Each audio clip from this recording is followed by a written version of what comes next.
a celebration of life and thanksgiving of the life that God has given to our celebrator. Let us put our hands together as we welcome the main highlight of this celebration as he steps into the next level of his life.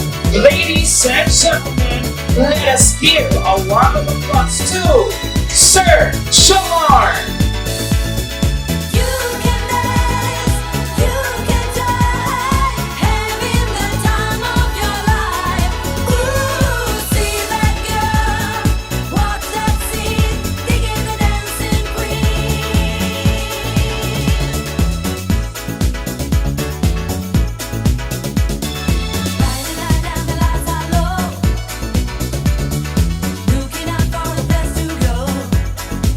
Not my birthday alone, but lahat kayo importante sa akin.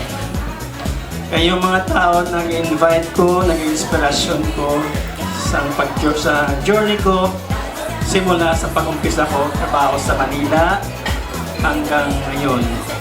Kayong mga tao naging motivation ko, kayong mga tao na love ko lahat kayo.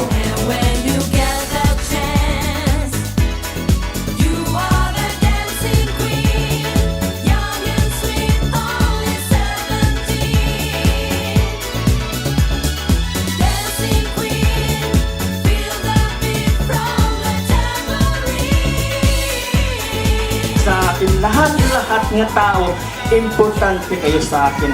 Maraming salamat. Treasure ko yan kung sino kayo, kung ano kayo, lahat yan tinatago ko dito sa loob ng puso ko kasi importante kayo sa akin. Maraming salamat sa inyo.